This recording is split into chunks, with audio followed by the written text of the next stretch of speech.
6 days before my dad's passing, I tried to get Daniel to have a conversation with him, and this is how it went.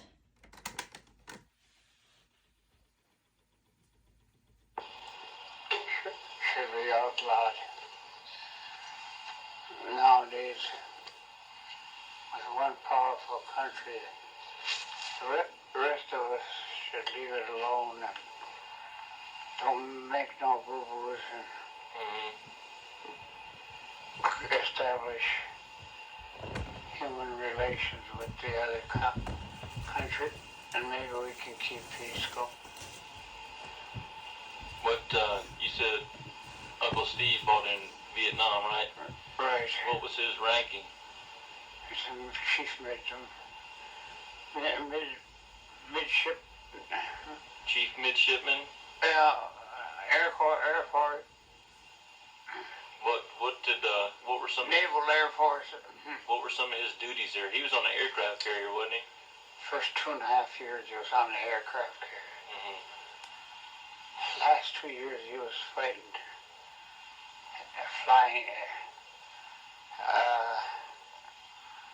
Vietnamese war down the Ho Chi Minh Trail, which was... was he on the ground, or where was he? No, he was in the air a lot. He was in the air a lot? Yeah. So he knew how to fly all those planes over there? Well, no, he didn't learn to fly planes, I don't think. No. He was mostly... he controlled a little instrument that made him experienced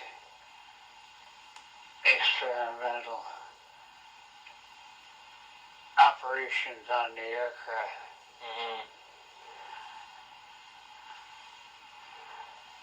So how did that work? Did he install parts onto the aircraft? No, he listened to the enemy. Oh, he listened to the enemy, so he could tell where they were going to be next and what they were doing?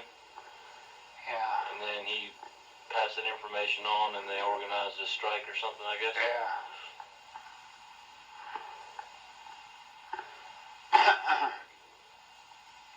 Where did you grow up when you were a boy?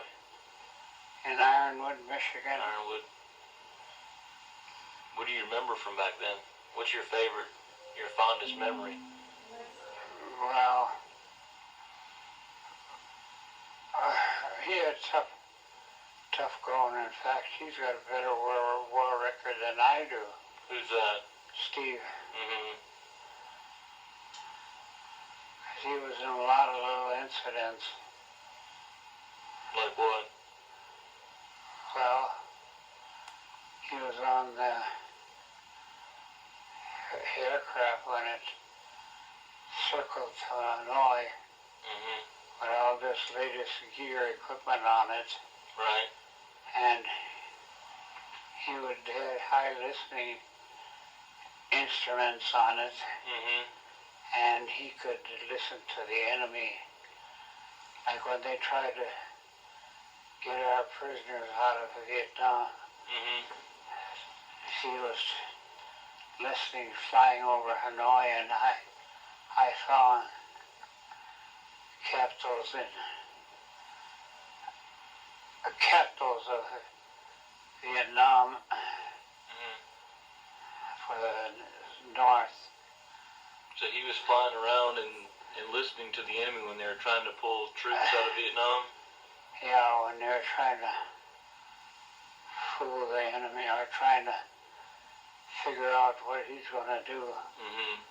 When they wanted to know, as long as the radios were quiet and there was no sudden burst of information, he knew that they hadn't been discovered yet. Right. So he was just waiting for himself to be discovered, is what you're saying? Well, he was waiting for us, seeing if they had discovered us yet. Right. But it just happened that the Japanese had pulled out their forces before the U.S. went in there. Now, he would listen to the Japanese radio? It's North Vietnam. I'm sorry, yeah, that's what I meant, North Vietnam. Now, Did he speak? He doesn't speak Vietnamese, though, doesn't he? Does he? Oh, he saw the whole country. He flew No, up. he doesn't speak the language, though. No. So he had a translator with him the whole time. Oh, yeah. Okay. Well, mainly they were taking pictures Mm-hmm. of what was going on down in the land. Mm-hmm. So They'd take pictures of what happened yesterday Right.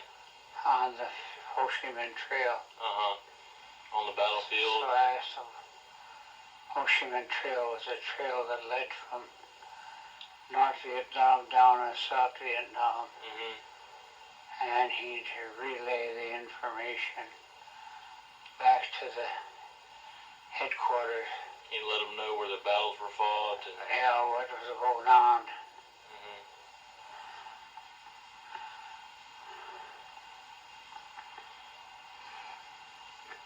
Was he ever shot at? Oh, yeah. He was when he was up in the. Yeah, you got a sort of something that's bad shape, I guess.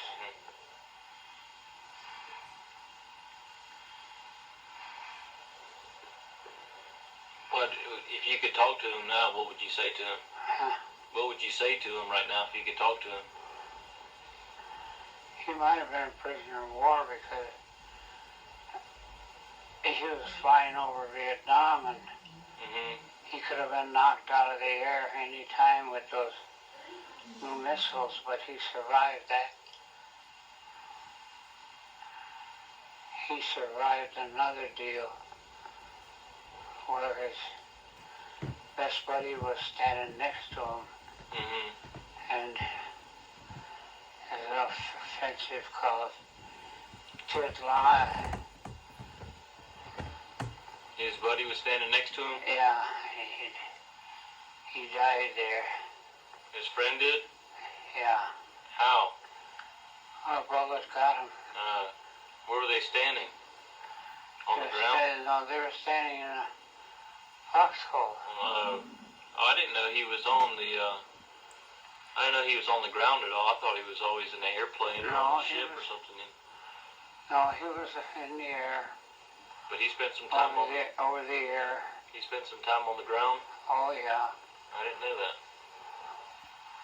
Not fighting on the ground so much as in the air.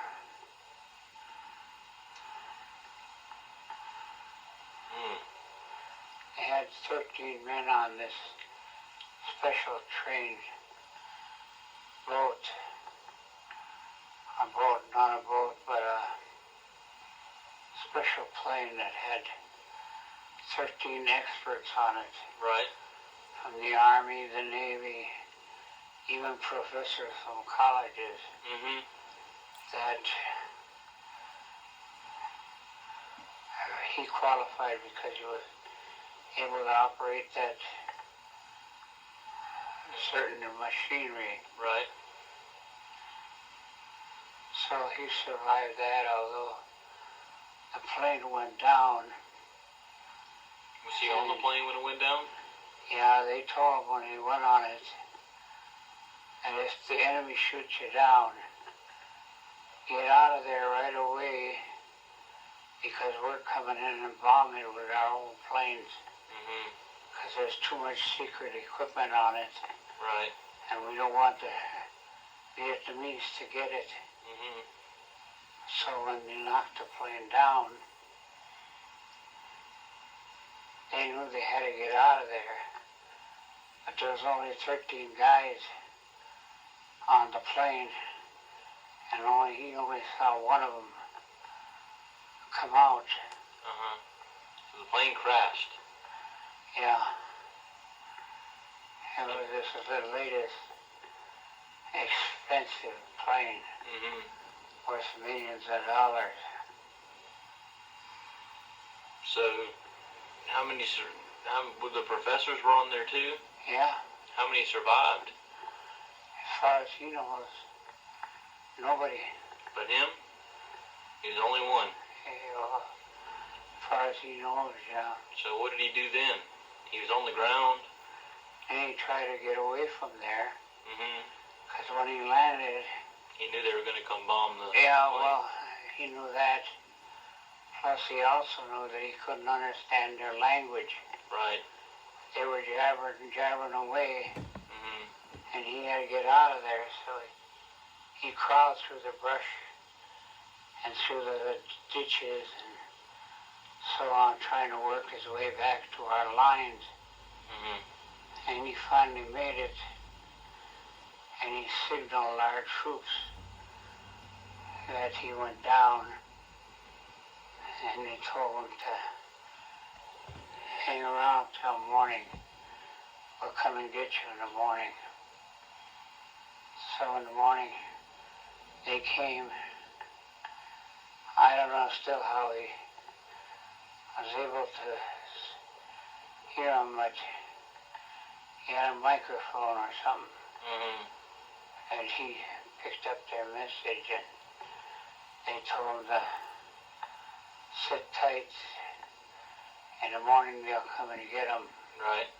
So they showed up in the morning, huh? In the morning, they told him, get behind a tree, because we're coming in and bomb that place. So he got behind a tree there, and they come in there and bombed it. Bombed that plane so the Vietnamese would... Yeah. So he was able to, well, the last thing he remembered was communicating with his own Air Force people. Mm-hmm. And they told him to stay up all night and wait for him. So in the morning they came, and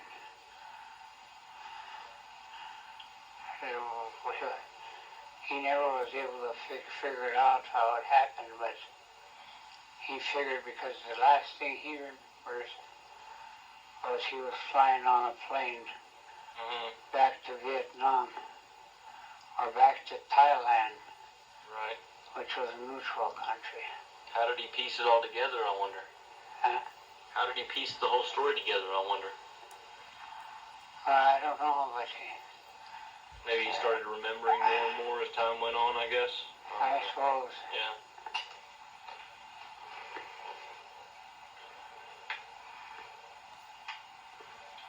That's about the only things he told me about. That he was sworn to secrecy.